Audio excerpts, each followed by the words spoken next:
Hello good morning. ನಾನಿವತ್ತು mono slippers ಎಲ್ಲ wash ಮಾಡ್ತಾ ಇದ್ದೆ. ಸೊ ತುಂಬ ದಿನಗಳಿಂದ ಗಲೀಜಾಗಿತ್ತು, ವಾಶ್ ಮಾಡೋಣ ಅಂತ ಅಂದ್ಕೊಂಡು ಇವಾಗ ಟೈಮ್ ಸಿಕ್ತು ಅಂತ ಹೇಳಿ ವಾಶ್ ಮಾಡ್ತಾ ಇದ್ದೆ.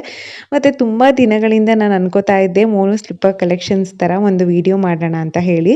ಬಟ್ ಮಾಡೋಕ್ಕೆ ಆಗಿರಲಿಲ್ಲ. ಈಗ ಹೇಗಿದ್ರೂ ಎಲ್ಲ ವಾಶ್ ಮಾಡ್ತಿದ್ದೀನಲ್ಲ, ಸೊ ಅದೇ ರೀತಿ ಆಗುತ್ತೆ ಅಂತ ಹೇಳಿಬಿಟ್ಟು ವಿಡಿಯೋ ಮಾಡಿಕೊಂಡೆ. ಸೊ ಫಸ್ಟು ನಾನು ಈ ರೀತಿ ಸರ್ಪಲ್ಲೆಲ್ಲ ಹಾಕ್ಬಿಟ್ಟು ನೆನೆ ಹಾಕ್ಕೊಂಡೆ. ಮತ್ತು ಇದೆರಡು ಸ್ಲಿಪ್ಪರ್ ನೀಟಾಗೇ ಇತ್ತು. ಅನ್ನೆಸೆಸರಿಯಾಗಿ ಸ್ಲಿಪ್ಪರ್ಸ್ನ ವಾಶ್ ಮಾಡೋದ್ರಿಂದ ಸುಮ್ಮನೆ ಹಾಳಾಗುತ್ತೆ ಅಂತ ಹೇಳ್ಬಿಟ್ಟು ಅದೆರಡನ್ನ ಹಂಗೆ ಇಟ್ಟೆ. ಆಫ್ಟರ್ ವಾಶ್ ಈ ರೀತಿ ಕಾಣಿಸ್ತಿದೆ.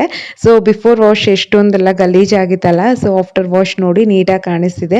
ಇದೆಲ್ಲ ಒಂದು 3 ಟೈಮ್ಸ್ 4 ಟೈಮ್ಸ್ ಹಾಕಿದ್ಮೇಲೆ ಮತ್ತೆ ಅದೇ ರೀತಿ ಗಲೀಜ್ ಮಾಡ್ಕೋತಾಳೆ. ಇವಾಗ ಪ್ರೆಸೆಂಟ್ ಯೂಸ್ ಮಾಡ್ತಾ ಇರುವಂತ slippers shoes I think 10 pairs ಇದೆ ಅಂತ ಅನ್ಸುತ್ತೆ.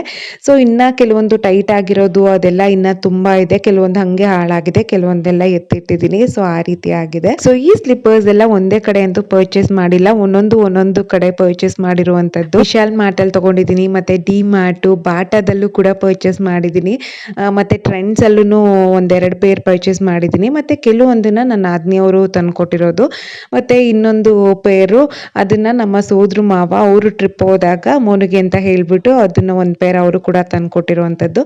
ಸೊ ಈ ರೀತಿಯಾಗಿ ಒಂದೊಂದನ್ನ ಒಂದೊಂದ್ ಕಡೆ ಪರ್ಚೇಸ್ ಮಾಡಿರೋದು. ಮತ್ತೆ ಅವಳಿಗೆ ಹೇಗೆ ಅಂತಂದ್ರೆ ಅವಳಿಗೆ ಯಾವ ಕಂಫರ್ಟಬಲ್ ಸ್ಲಿಪ್ಪರ್ ಅದನ್ನ ತುಂಬಾ ಯೂಸ್ ಮಾಡ್ತಾಳೆ.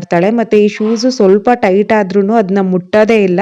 ಸೊ ಹಾಗೇನೆ ತುಂಬಾ ಸ್ಲಿಪ್ಪರ್ಸ್ ಇಲ್ಲಿ ಇಟ್ಟಿಟ್ಟಿನೇ ಹಾಳಾಗಿದೆ. ಮತ್ತೆ ಸೈಜ್ ಎಲ್ಲ ಕರೆಕ್ಟ್ ಆಗಿ ಆಗುತ್ತೆ ಅಂತ ಅಂದ್ರೂ ಕೂಡ ಅವಳಿಗೆ ಇಷ್ಟ ಆಗಿಲ್ಲ ಅಂತಂದ್ರೆ ಅದನ್ನ ಹಾಕೊಳ್ಳೋದೇ ಇಲ್ಲ. ಸೊ ಹಂಗೆ ತುಂಬಾ ಶೂಸ್ ಎಲ್ಲ ವೇಸ್ಟ್ ಆಗಿದೆ.